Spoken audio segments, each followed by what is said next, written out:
संबलपुर से आप धर्मेंद्र प्रधान आगे और संभल से समाजवादी पार्टी जो है वो इस वक्त लीड करिए। सारण से लालू यादव की बेटी पीछे चल रही है, ये बड़ी खबर है। लालू यादव की दो बेटियां चुनाव लड़ रही है, मीसा भारती पाटलिपुत्र सीट से और सारण से उनकी दूसरी बेटी रोहिणी आचार्य चुनाव लड़ रही है, वो अपने चुनाव में पीछे चल रही है। हर्षवर्धन जी, सौरभ जी, ये भी बड़ा रोचक हो जाएगा कि रूडी जी माँ बेटी दोनों को हरा देंगे अगर ये हरा देते हैं तो। पहले वो राबड़ी देवी को हरा चुके हैं सारण से, और एक जो कहते हैं ना, कई बार हम लोग मान लेते हैं कि अच्छा कोई आ गया बड़े परिवार का, तो अब रोहिणी आचार्य का क्या पॉलिटिकल कैपिटल है, क्यों आ गई वो, लेकिन वो लड़ गई तो सबने कहा कि नहीं, कैपिटल खड़ा है पीछे, लालू जी खड़े पीछे। नहीं, मैं इसीलिए कह रहा हूं ना कि हम मान लेते हैं कि नहीं ये तो बहुत अच्छा करेंगे। सारण में राजीव प्रताप रूडी की जमीन बहुत मजबूत है, मुझे नहीं लगता कि रोहिणी आचार्य को वहां कोई एज है। नहीं, वो राजीव प्रताप रूडी इलेक्शन लड़ना जानते हैं बिल्कुल। अरे मीसा भारती भी पीछे, पाटलिपुत्र से मीसा भारती पीछे, रोहिणी आचार्य मीसा भारती दोनों इस वक्त ट्रेल कर रही है। और लालू प्रसाद जी तो बोल रहे थे कि मैं हार हार के थक गया हूं। 2009 में पाटलिपुत्र से लालू प्रसाद यादव हारे थे, 2014 में उनकी बेटी हारी, 2019 में हारी, और बोले आप हरवाते कि उससे मेरे अनुमान से हरवाते हो मेरी बेटी को। बोले रामकृपाल उनका बहुत ही खास नहीं, और वो नाराजगी इतनी थी कि रामकृपाल के ऊपर हमला हो गया, जानलेवा हमला हुआ। और ये भी दिखाता है कि आपको पहले से ही लगने लगता है कि आपकी जमीन खिसक रही है, आपके लोग चले गए, तभी इस तरह की चीजें होती है।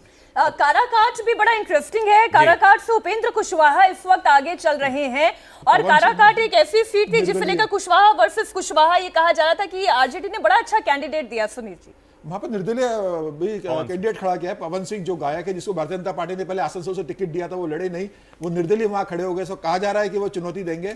मुझे लग रहा है कि भारतीय जनता पार्टी काराकाट से उपेंद्र कुशवाहा जीत जाएंगे। भारतीय जनता पार्टी ने उनको दिया, उनका भी मजबूत कैंडिडेट है। उपेंद्र कुशवाहा भी इलेक्शन लड़ना जानते हैं, और जाति का सपोर्ट बहुत स्ट्रांग है। हमारे पैनल में किसी ने ये खबर भी दी थी कि उन्होंने ये कहा था कि मैं बैठ जाऊंगा, निर्दलीय वो खड़े थे पवन सिंह, लेकिन पहले मनोज तिवारी का टिकट काटो दिल्ली के अंदर, तो वहां झगड़ा जो है भोजपुरी गायकों का चल रहा था। बहरहाल फैजाबाद से बीजेपी के लल्लू सिंह, फैजाबाद मतलब अयोध्या की सीट, लल्लू सिंह आगे चल रहे हैं। बिहार के बक्सर में बीजेपी लीड कर रही है। सुप्रिया सुले एक और बहुत हॉट सीट बारामती से, सुप्रिया सुले इस वक्त आगे चल रही है। अजीत पवार की पत्नी सुनेत्रा पवार वो ट्रेल कर रही है। ये बहुत इंटरेस्टिंग सीट है, ये बड़ी ऑब्वियस है। देखिए, बारामती में शरद पवार का जो प्रभाव है, शरद पवार जिसको चाहेंगे वो जीतेगा, और सुप्रिया सुले उनकी बेटी है, वो डेफिनेटली।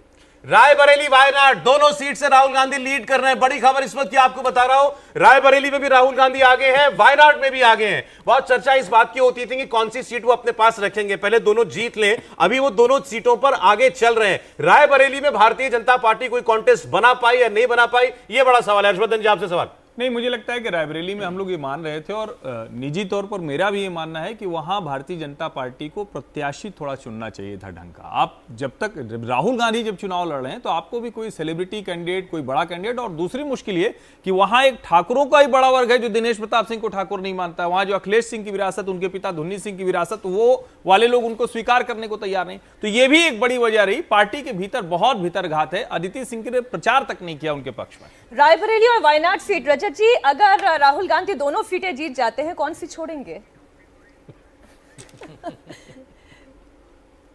अभी मुझे ये बताया जा रहा है कि जो कांग्रेस के लीडर्स हैं वो सोशल मीडिया पर, ट्विटर के जरिए, फेसबुक के जरिए कह रहे हैं कि ईवीएम मशीन बदली जा रही हैं, इसलिए हमारे वोट कम आ रहे हैं, जिस नंबर बताया गया था ईवीएम मशीन का वो भी नंबर नहीं है। तो ये बिल्कुल एक क्लियर कट इंडिकेशन है कि उनके दिमाग अब कहाँ चल रहे हैं। उनको भी पता चल रहा है कि कौन आगे है कौन पीछे।